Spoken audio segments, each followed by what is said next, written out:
আমার মতো কালার এবং স্বাদ আনতে আমি যেভাবে আজকে এই গরুর মাংসটি রান্না করলাম, এভাবে আপনারা ফলো করবেন। দেখেন কত সুন্দর হয়েছে কালার, মাশাআল্লাহ। আমার প্রিয় বন্ধুরা, আমার আপুরা, আমার ভিডিওটি দেখার আগে একটা লাইক দিয়ে আমার ভিডিওটি দেখা শুরু করবেন। আসসালামু আলাইকুম রহমতুল্লাহি ওয়া বারাকাতু। আমার প্রিয় বন্ধুরা, আমার আপুরা, আপনারা সবাই কেমন আছেন? আশা করি যে যেখানে আছেন ভালো আছেন। আমরাও আলহামদুলিল্লাহ অনেক ভালো আছি। আজকে আমি রান্না করব গরুর মাংস। আমি এখানে পেঁয়াজ কেটে নিয়েছি, এখানে আদা রসুন ব্লেন্ড করে নিয়েছি, এখানে তেজপাতার একটা দারুচিনি নিয়েছি, এখানে নিয়েছি আমি লং, সাদা এলাচ, কালো এলাচ আমি পাউডার করে নিয়েছি। এখানে আমি নিয়েছি হলুদের গুঁড়া, মরিচের গুঁড়া, কালো গোলমরিচের গুঁড়া, ধনিয়া গুঁড়া, জিরার গুঁড়া। আপনারা যতখানি মাংস নেবেন সেই পরিমাপে আপনারা এই মশলাটি নিয়ে নেবেন। আর এখানে আছে 1 কেজি গরুর মাংস। আর যে কোনো গরুর মাংস রান্না করলে তেলযুক্ত অথবা হাড় সহ নিলে ওটি অনেক খেতেও ভালো লাগে, আবার কালারও ভালো হয়। একটা রসুন নিয়েছি, এখন আমি রান্না করতে যাই। একটা পাতিল বসিয়ে দিলাম, দিয়ে দিলাম পেঁয়াজ, এখন দেব পরিমাপ মতো তেল। আমরা তো কম বেশি সবাই গরুর মাংস রান্না করতে পারি,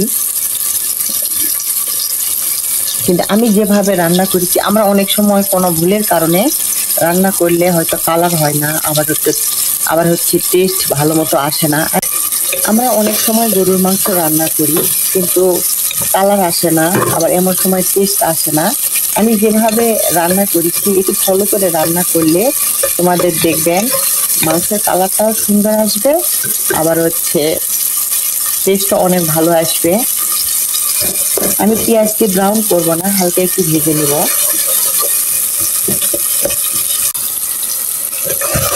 পেঁয়াজ দিলে আমার হালকা একটু নরম হয়ে আসছে। এখন আমি দিয়ে দিব দারুচিনি আর হচ্ছে 2টা তেজপাতা আমি ভেঙে দিলাম। এখন দিয়ে দিব আদা রসুনের পেস্ট, আমি ব্লেন্ড করে রেখেছিলাম এটি। হালকা একটু নেড়ে নিব, আদা রসুনের যে একটা গন্ধ আছে ওটি যাওয়া পর্যন্ত। এই আদা রসুন বাটা এই বাটির মধ্যে আমি একটু হালকা গরম পানি দিলাম।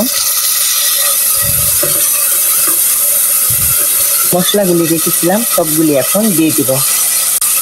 আমি শুকনা মশলাটি পানি দেওয়ার পরে এই জন্য দিলাম যে পুড়ে গেলে হয়তো মাংসের কালারটা অন্যরকম আসতে পারে, একটু কালো কালার আসতে পারে, এই জন্য আমি একটু পানি দিলাম যেন কালারটা নষ্ট না হয়। আর মশলা যত কষাবেন, যে কোনো রান্না বান্নায় যত মশলা কষানো ভালো হবে, রান্নার টেস্টটা তত ভালো আসবে।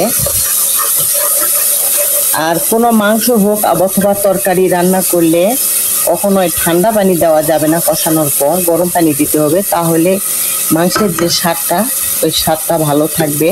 আবার হচ্ছে মাংস ঠান্ডা পানি দেওয়ার পরে মাংস আবার হচ্ছে সিদ্ধ হতে চায় না, খেতে মজাও লাগে না। এখন আমি দিয়ে দেবো স্বাদ মতো লবণ। আমি মশলাটি ভালো করে কষাবো, যতক্ষণে মশলা থেকে তেল উপরে বাইর হয় না আসছে ততক্ষণ আমি কষাই নিই। কিন্তু আমার মশলা থেকে তেলটি উপরে উঠে আসছে। আমি যে কোনো রান্না আমরা গ্রামগঞ্জে যেভাবে সচরাচর রান্না করি আমি সেভাবেই দেখাই।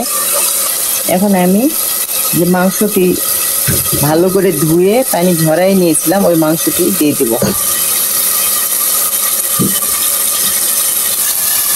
মাংস রান্না করার সময় একটা লক্ষ্য রাখতে হবে যেন মাংসটা হাড় চর্বি সব সহকারে থাকে, তাহলে কালারও ভালো আসে, আবার খেতেও অনেকটাই টেস্টি হয়।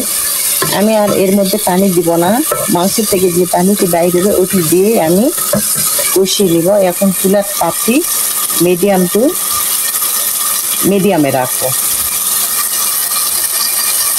এখন ঢেকে দিব। দেখেন মাংস দিয়ে কত পানি বাইর হয়েছে, এই পানি দিয়ে আমি কষাই নেব। এটা আমি 15 মিনিট ধরে কষাই নিলাম। দেখেন এখনো কত পানি বাইর হয়েছে। এখন আমি দিয়ে দিব আমি যে গুঁড়া মশলাটি করে রেখেছিলাম, এখান থেকে হাফ এখন দিয়ে দিব। এখন আমি সিদ্ধ হওয়ার জন্য গরম পানি দিয়ে দিব।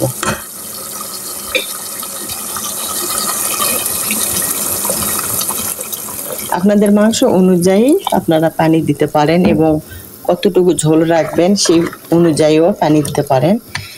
আমি যেহেতু বেশি ঝোল রাখবো না, এই পরিমাপ পানি দিলাম। আমি এখন সিদ্ধ হওয়া পর্যন্ত ঢেকে দেব। এখন চুলার তাপটি আমি মিডিয়াম টু হাই রাখবো। আসলাম বেশ অনেকক্ষণ পর, একটু নেড়ে চেড়ে আবার ঢেকে দেব। যতক্ষণে না পানিগুলি সব শুকিয়ে গেছে ততক্ষণ আমি জাল দেব।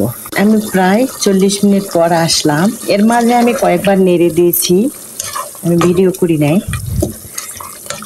দেখেন আমার মাংসটি প্রায় হয়ে গেছে, কালারটা অনেক সুন্দর আসছে। এখন দিয়ে দেব আমি ভাজা জিরার একটু গুঁড়া।